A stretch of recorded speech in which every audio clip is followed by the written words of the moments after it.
Welcome to this episode of Mission Business, a podcast about good business for those in the business of good. Presented by your Part-Time Controller, LLC, also known as YPTC. My name is Jennifer Alleva, the host of Mission Business and managing partner at YPTC. In this episode, I spoke with Paul Daugherty, Chief Executive Officer of Exponent Philanthropy.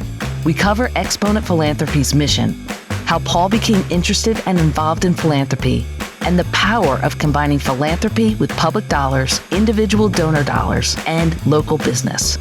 And now, my conversation with Paul Daugherty. Paul, thanks for joining the Mission Business Podcast. It's a pleasure to be here. Thanks, Jennifer. You refer to yourself as a proud Appalachian. Tell me about your early life in West Virginia and your path into the nonprofit sector. Sure. Growing up in a wonderful place of West Union, West Virginia, a small town in Doddridge County, West Virginia, was very active in our family business and community. And so a lot of communities in West Virginia have different levels of success and challenges, like any community does. So got involved at a very young age, 10 or 12, in the different nonprofit issues. In addition to that, my father had a small accounting practice. And so we all got drafted to help out of the practice. It was actually in the house. It was his small business. And so not only did we do the volunteering and critical work in the community, but also a lot of times when nonprofits ran into financial operation troubles or accountability troubles or just improving their accounting, they approached him.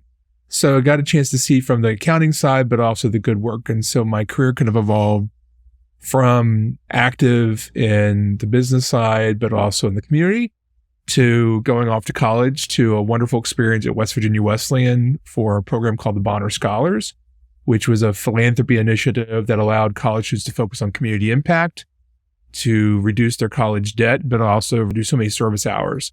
So it just evolved. And I fell into philanthropy right as I came out of college working in community foundations and did not know it was a professional role. But the exciting part was of seeing the overall impact that philanthropy has, pulling every part of the communities together and focusing on the future. And so it just evolved from working at a foundation to running a foundation a few years later, to working in development, but then going back to the grant making side, running a great group called Philanthropy West Virginia, and then joining Exponent just recently. So when you look at the space of philanthropy and nonprofits and community and economic development, I kind of served on every side of the table, being a beneficiary of philanthropy, working with nonprofits and founding them and being on their boards, being a personal donor, and then also being a staff person and a committee or board member of funders. So the lived experience balanced with a commitment to really strong and thriving communities. You mentioned that your father was an accountant. So why didn't you go into the accounting profession? He threatened to kill me if I ever became an accountant. Really? I think it was his backup career. I think he wanted to be a forester, but my understanding, he had a lot of allergies. And so his doctor said, you can't go out and be a forester if you get stung by bees. But it was a good basis to understand what are the challenges and the accountabilities.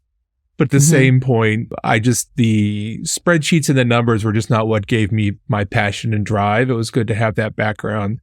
Plus, I believe throughout my career and throughout life that you always lean into what your strengths are. And my strengths are more in the people development, relationship, partnership, team leading, and revenue development. So I always need a really good finance team. So that's one thing that we're pleased to work with YPTC at Exponent Philanthropy. And then additionally is just having that good basis. But I think that's interesting about the accounting background that you were brought up in, and the fact that now that you're an executive, finance is so important to what you have to do in all of the jobs that you have. Yeah, and I also agree, having been a funder and or working with funders, building capacity of nonprofits, is I see it also as a responsibility to, when you find really good resources, whether when I was at my previous role at Philanthropy West Virginia, we found a vendor to do our back office on finance that we worked with because we were a smaller organization as well, but really trying to help nonprofits to let them lead in with, or mission-driven organization or philanthropy, say like, what you're best at doing is X. Let's figure out how the back office is structured in a way that is cost effective, or if you're not able to bring it in-house, but you're able to bring it, to have a contractor or a partner that really aligns with it, but also figuring out the revenue streams. Because I think the one thing is a lot of nonprofits are great at doing their work, but when it comes to the business model, the revenue generation, and the financial operations, it's not because they don't want to do it. It's just they sometimes have to turn a penny into a dollar. So they're always looking at those resources. So I think with my funder hat on and being involved in philanthropy, working among funders to find out a way to build the capacity of nonprofits around their financial management and operations is something I find not only important, but energizing when we can find that fit. So that an organization goes from good to great in their endeavors of long-term success. So you mentioned about your early life and your involvement in philanthropy from a young age. When did you really realize the power and the necessity of philanthropy? Great question. One of the things was, because of where I grew up, there had been a historical amount of wealth made, but it never really stayed in the community with a lot of other communities. When they have that, when the wealth's made there, the foundations are created, whether it's a community foundation, private or family. And so I saw at a very young age that when the community was hitting, we had a kind of the loss of the glass industry. So GLASS, because of the evolution of international markets.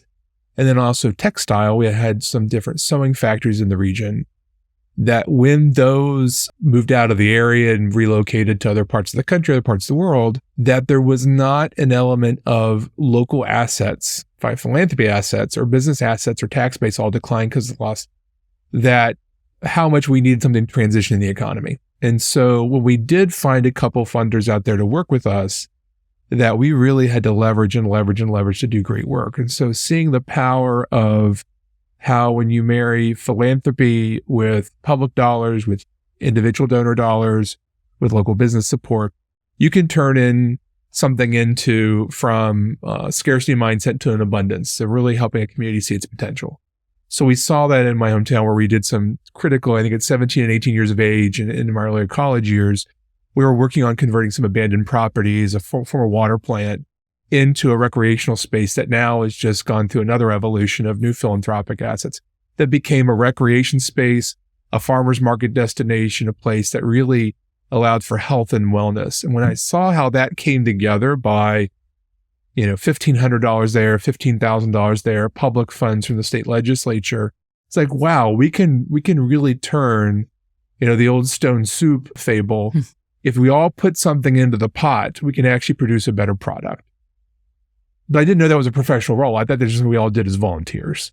And so the second stage of the power was being a Bonner Scholar at West Virginia Wesleyan. Each year, the Bonner Foundation would bring in, I think it was 20 scholars, individuals who came from different financial backgrounds and need, that they could then graduate with a lesser amount of debt, get a multitude of scholarships, and then focus on leadership, service, philanthropy. So seeing how that investment from the Bonner Foundation allowed all of us to achieve our college educations, be able to be involved in the community, the leverage potential was amazing. And that's where the power came from, where philanthropy can listen to the community, invest in people, and then thirdly, be able to progress not just from a need, but to a transformation. So you turn that volunteerism, pre-college and during college, into your career. You decided to go into philanthropy during college? I really didn't know it was a profession. I was actually planning to be in communications, politics or policy, or maybe even in business. It was coming out of undergrad. I was approached about a new community foundation being set up in my home counties. I was starting grad school, and someone said, they need a part-time person. This is the skill sets. And I thought, well, I've never heard of this as a career field, but I will try it out as a part-time role. I started with the Ritchie County Community Foundation, the first affiliate in West Virginia, through the Parkersburg Area Community Foundation, was mentored by the wonderful Judy Showstead and many of the board, the local community. And then that allowed for me to see, what is the potential of what we could do? Learning about community foundations worldwide. I was sitting at international tables talking about economic development and community development and how philanthropy leverages it. And then being in a place with such rich history and such passion that people have, and then the commitment is that was the ability to say that we can connect individuals who want to see the community thrive beyond their time, and then do it in a way that it's community connected decisions. And that's where the energy, the passion, as well as the vision for this as a career really started to materialize, and being able to say that my commitment to my home region can be furthered beyond my career. And it's about the people. What were some of your early lessons? Early lessons were patience with process. The Community Foundation was a new concept, only a few years old in Ritchie County at the time.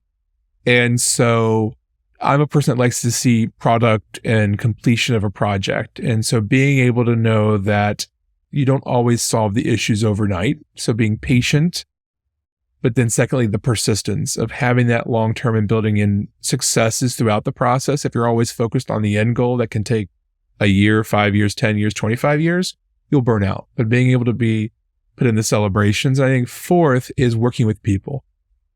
Truly be in community with, whether it's a business owner, whether it's a donor, whether it's a nonprofit leader, whether it's a beneficiary, humility is so key.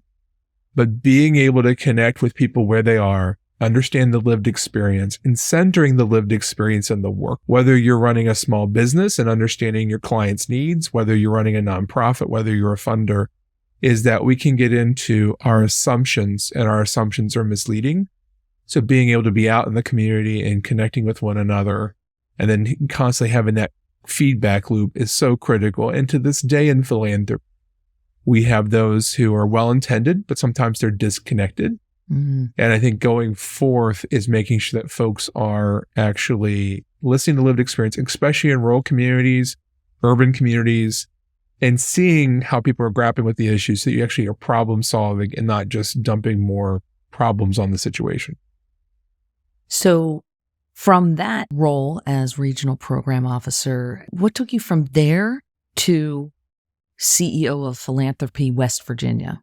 So I had actually interned during my grad school with the formerly named West Virginia Grant Makers. We turned it into Philanthropy West Virginia, same organization. So I'd been familiar with it, and it was a wonderful opportunity. I was approached by their board of directors and several members about how we can build out a statewide network of philanthropy, where in West Virginia, the uniqueness of the industry's term is philanthropy serving organizations. But at Philanthropy West Virginia, sometimes a philanthropy serving organization has been about more like the policy and the protection of the philanthropy sector, where in West Virginia, because of the history of underinvestment from philanthropy, part of our role was to actually strengthen philanthropy's impact. And so I was approached. I'd actually been a candidate when they did the search previously. That person left and they came back and said, "Can you help us get this on the right path?" So I came into the role because of the familiarity with the organization, but also knowing the potential. And so it's just a great fit. How about some policies that you helped promote during your time at Philanthropy West Virginia? We were critical about looking at how our impact was not just for philanthropy, but actually the communities that we serve. And part of that was working in partnership with nonprofits. So we could not do the work in a vacuum. From a policy perspective, we had several wins over time, and my colleagues who are there now are doing incredible work into the future. One was a historical piece, was that because of West Virginia's history of not having as much philanthropic investment, we had started work prior to my arrival there of a program called the West Virginia Neighborhood Investment Program. It's a charitable giving incentive. What it was to encourage more businesses and more individuals to donate to 501c3s. Whether it's a community foundation, whether it's your local food pantry, whether it's the outreach initiative at a local church. The program was established in 1995, implemented in 1996, but it was renewed. It's a renewable legislative bill. It was a charitable giving incentive so that if you gave $1,000 to a nonprofit that got some of the neighborhood investment program tax credit, you would get back with your accounting expertise. It would mean in the end that $1,000, if you had the standard deduction at the time, plus you get $500 in tax credit back, your $1,000 gift costs you $200 and it goes to a worthy cause. You can direct your resources and give more. So we worked on it about 3 or 4 times during my 12-year tenure to renew the program and try to expand the program. And so that was one of the things, was just defending that, especially during budget crisis in the state when we came out of the 2009 to 2011 recession. A lot of stuff was on the line to be cut out by the state. We're able to protect it. And then the work has been to expand it. So that's one. Two was we had created a wonderful partnership with the nonprofit association that we formed, which was the West Virginia Impact Commission. So it was a way for us to bring nonprofits philanthropy together with both the legislative and executive branches in the state and talk about what are the needs of nonprofits in our communities. So we had identified through the nonprofit association's work a number of state agencies who were delaying reimbursements in nonprofits doing critical services, causing nonprofits to close, causing nonprofits to take out lines of credit just to make their budgets float while they wait for state reimbursement. It was a mess.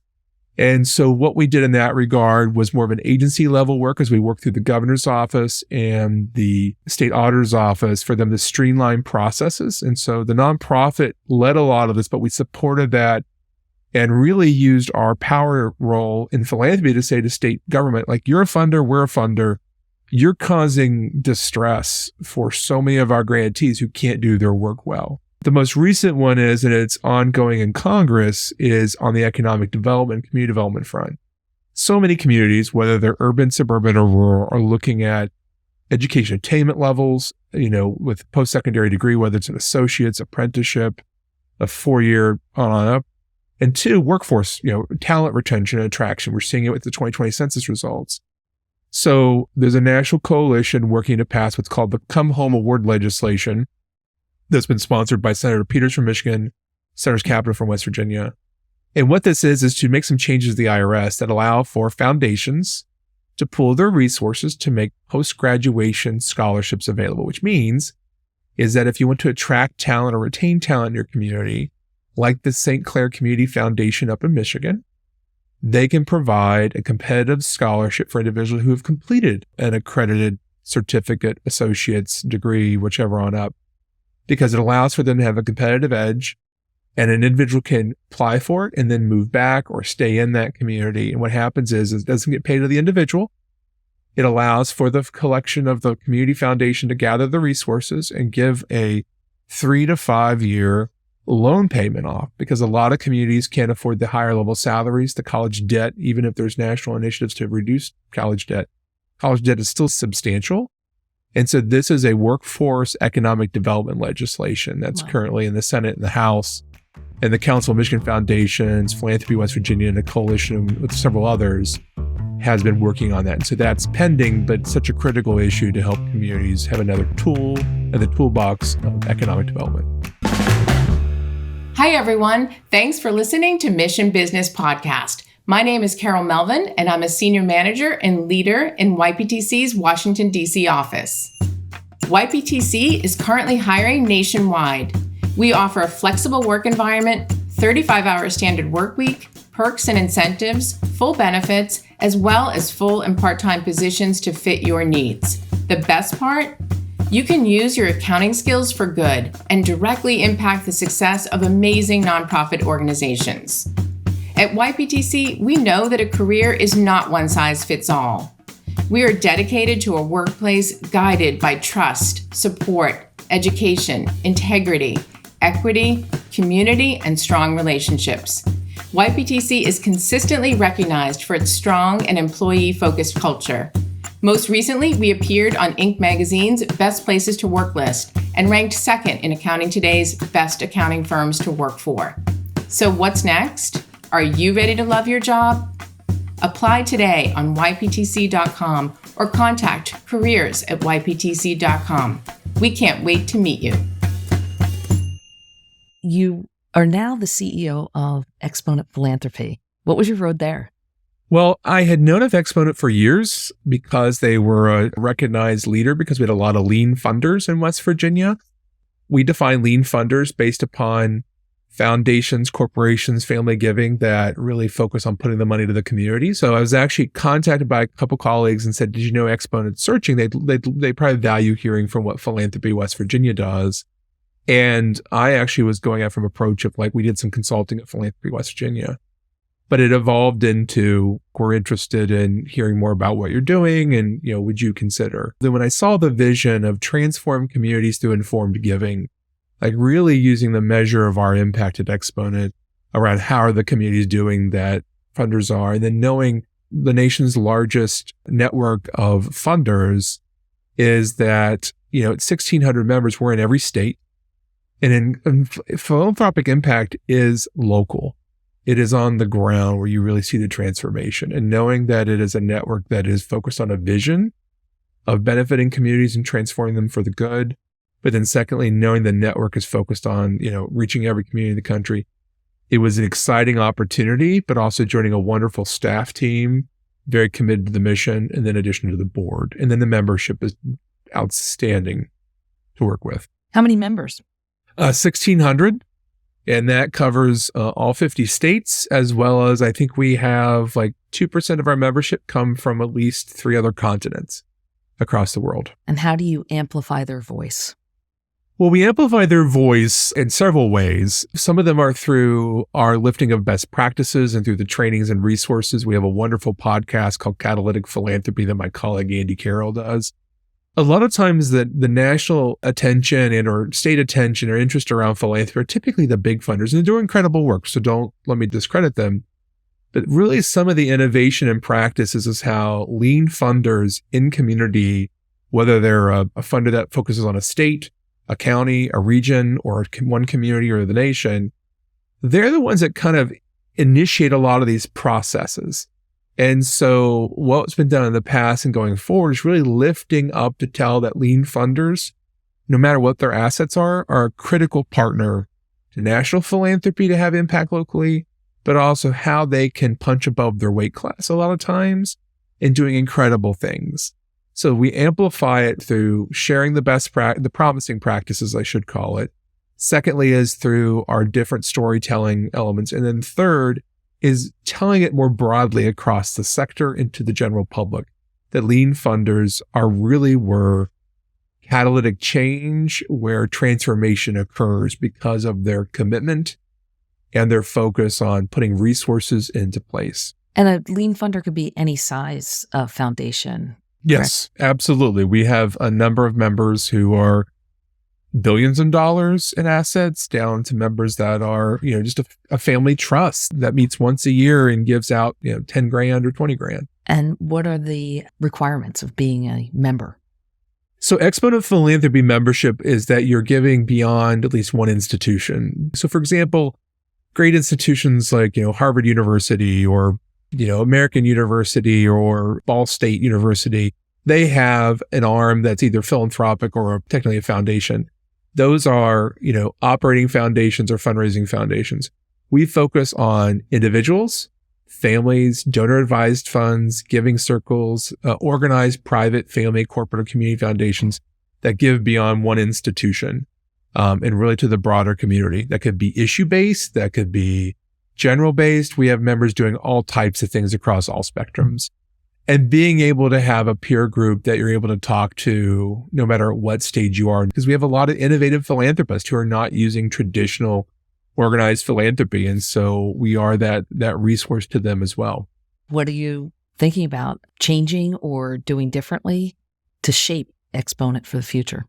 Philanthropy serving organizations like Exponent are such a unique animal in the 501c3 space because our business model is a variety of different revenue streams. And the models have taken such a dynamic recalibration. Some took hits during the past 2 or 3 years. So one of the key things is working through our revenue and business modeling to identify what are the opportunities going forward. We have member support through membership investments. Some might call that dues. We have elements of support through major grants, some unrestricted, some programmatic. We have program revenue. So we're doing an analysis right now with a reset finance committee to identify not just a budget for 2023, but we're looking at our budgeting for the next 3 years and then figuring out what are the opportunities for us to make sure that folks can access membership and that we're not outpriced, but then innovative revenue streams that are out there that allow for us to have the critical mission that we serve. Our team's doing incredible work. It's a very hardworking, dedicated staff team and board. As a lot of nonprofits and or philanthropy, we took a hit the past couple of years. So we're really going through and looking at each element there and then defining, what it looks like, diagnosing what are the opportunities or challenges, designing the new elements, and then having this space to test out different things to take us into the future. So I'm curious about your experience going from West Virginia. You lived there your entire life and worked there and went to school there. And now you're running a national organization. What's that experience like? Big change or? It's been easy because I think the part is where I came from. I have done connecting with national partners in other states and working in collaboration for decades. I've always looked at it from a standpoint of that when you build out partnerships that are identifying mutual beneficial states, communities, programs, organizations, that you can go further. The old saying is that if you want to go fast, go alone. If you want to go far, take your time, but to bring people along with you. The other part also is that I learned a lot when you're in a tight-knit community of how you can be divisive, you can be conflict-oriented, you can ignore the other options.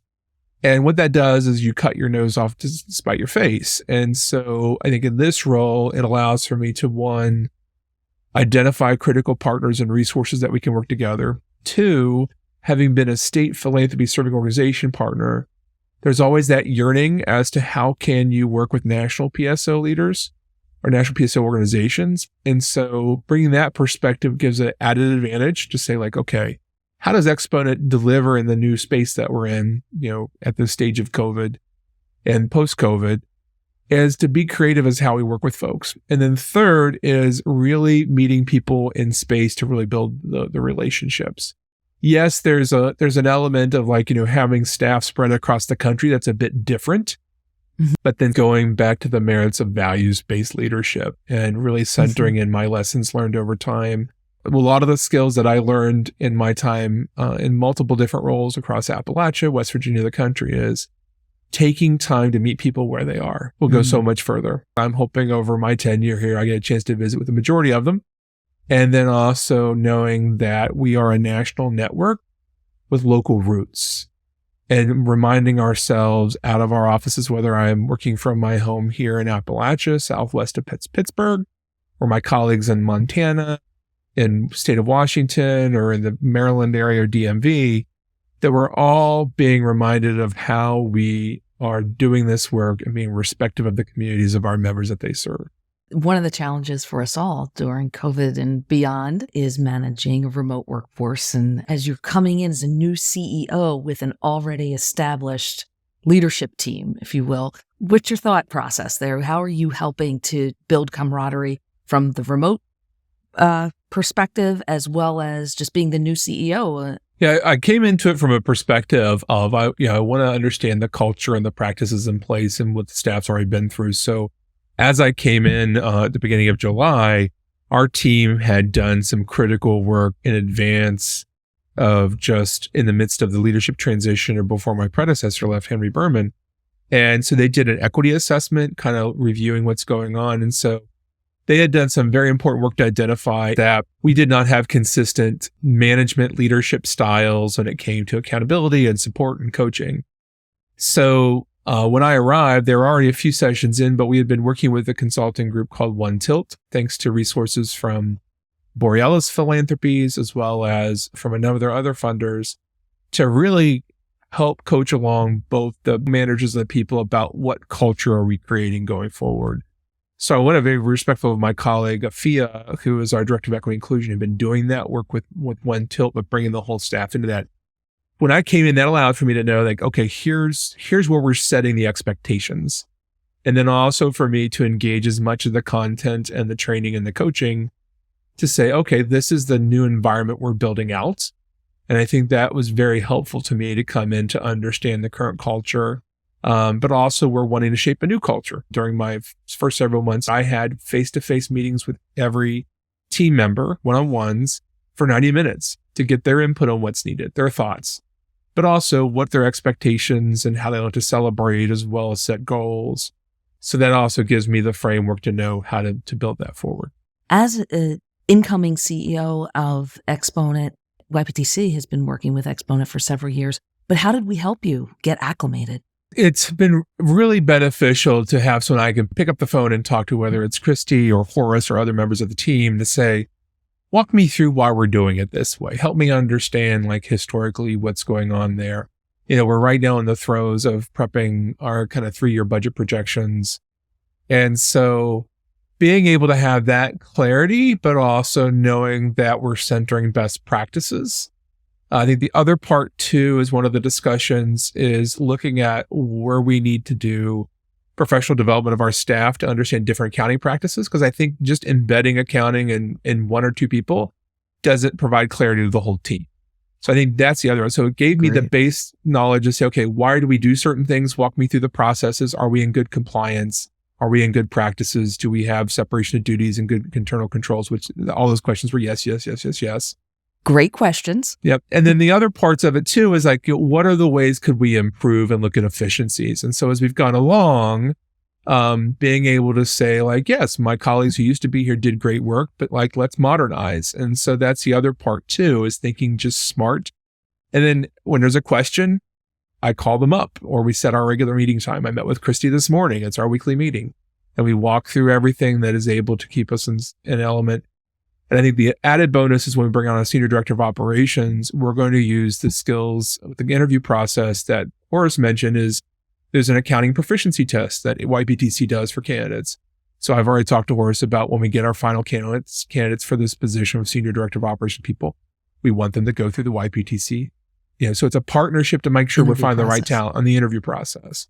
So just it's a multidimensional resource partner. And then also it builds even increased confidence and trust between staff and partner, but also in the long term between staff, board, and then our investors that contribute to our work. And so I think the one part with all of your clients and partners is that one, the kudos to them for those that lead in this space. And then two is making sure our society recognizes the critical work as we come out of the past few years, but also the future, that our communities, if we pulled nonprofits and philanthropy out, would not be thriving spaces. Stuff would still exist. Agreed. And I think that's the part of knowing that this work is so critical to society. It's so critical to small towns, big cities, everything in between. But then thirdly is giving the respect and appreciation for those that are doing this work as critical professionals, not just it's nice that you're doing that, but whether business, right. As we look across professional spectrums in different sectors, each sector is key. I always talk about a table, and for a table to be solid, you need at least 4 strong legs. And so that is business, government, nonprofits, and philanthropy. And if we realize that every community would have a strong sector of each area, we could really build up so that each community thrives and people thrive. So that's just the one thing I mentioned is appreciation for folks that do this work. As we go into the future, great deeper respect and analyzing whether you're a policymaker, a business leader, a nonprofit or philanthropy leader or a citizen, how do we work together to make our communities a much better collaborative space? And I just want to say I appreciate you and the work that you do throughout your career and the work you're doing at Exponent Philanthropy, and appreciate the partnership that we have with Exponent and you through our work at YPTC. So thanks, Paul. Jennifer, thank you and YPTC for this incredible invitation to share our work at Exponent, and just wish you all the best. That was my conversation with Paul Daugherty, Chief Executive Officer of Exponent Philanthropy. Up next in our Ask the Controller segment, we hear from YPTC's own Geraldine Dressler and YPTC Manager Horace Campbell. Hello and welcome to Ask the Controller. I am your host, Geraldine Dressler, and I want to give a warm welcome to our guest today, Horace Campbell from our Washington, D.C. office. Horace, thanks so much for being here. Hi, Geraldine. It's my pleasure being here. Great. Let's jump right in. So how did you and the YPTC team help Paul, as the new CEO, get acclimated to the finances of Exponent Philanthropy? He had mentioned some efficiencies and modernizations, but what in particular were you and the team able to implement or change?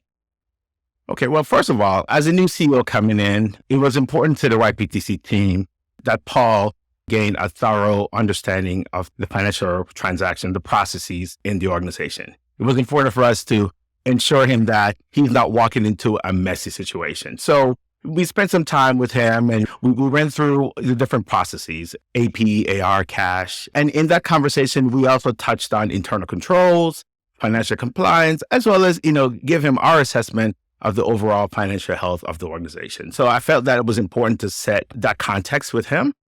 But also having a new CEO coming in, we thought this was a great opportunity for us to take a look at our processes and see, are there ways that we could leverage some automations and bring some efficiencies to the organization? So one thing that we really implemented fully was Bill, formerly Bill.com. The organization had an account with Bill. However, they weren't utilizing it fully. We felt that Bill would be a great opportunity for them to modernize their accounts payable process and leverage the automation that comes with that. Those recurring transactions every month can automatically be paid and be categorized. And then coupled with that, we also thought that it would be great to use the banking feature of QuickBooks to automate those recurring entries as well. So that in itself saved on time spent, coding these manual entries and ensuring that with Paul, he loved that. And then in talking with Paul, we immediately got a sense that he wanted to see some enhanced reporting as it relates to telling the story about the financial health of the organization. And so what we did was that we decided to enhance our financial package by reintroducing some of the data visualization in their financial package. One thing that was important to him was about cash flow and really understanding, the inflows and the outflows. So we thought it would be great to use the Sankey diagram method, incorporate that in our financial package, which I felt really added value and really made telling the story stronger. That's great. And I love hearing about all the automation that you implemented because time saved is definitely money saved too, right? Absolutely. And you also mentioned that Sankey chart, which we will definitely put a link to an example of that in our show notes because it's a really cool way to tell a story about different financial metrics. Paul had mentioned that Exponent Philanthropy is undergoing their annual budget process for the upcoming year as well as for the next 3 years. It's definitely a best practice that nonprofits should engage in, but it's hard to do and many just don't do it. So what elements do Paul and his team bring into the budgeting process for the 3-year plan that's different from the annual process? Well, I must say that regarding the budget, this is the first time that YPTC has participated in Exponent's budget process. Historically, the budget was done in-house. However, it was also done on a cash basis. Now, we're on a monthly basis. We're reporting on an accrual basis of accounting, as well as the audited financial statements are reported on an accrual basis. So there was always a disconnect between the actual and the budget, and there wasn't really a clear way for us to monitor and measure variances because we're looking at it from a cash basis standpoint. So in discussing that with Paul, we realized that he was aligned with our commitment to move to an accrual basis budget. So that gave us an opportunity to really support them in that effort. And I see that as a great opportunity because they'll be able to monitor their progress and be able to really, based on the current trends, make changes to their strategies as well as their forecasts and their projections throughout the year. But in terms of the 3-year budget, while, this is still in its planning stage, I think where it will becoming useful for the organization is that, being able to actually finally do an accrual basis annual budget that is aligned with the financials. The organization is now be able to see certain gaps, some deficiencies that they may need to address, in the future, whether it's top line or bottom line. So having a 3-year plan gives them the opportunity to really start putting strategies in place to mitigate these deficiencies, so that way they can show progress over the next, 3 or more years.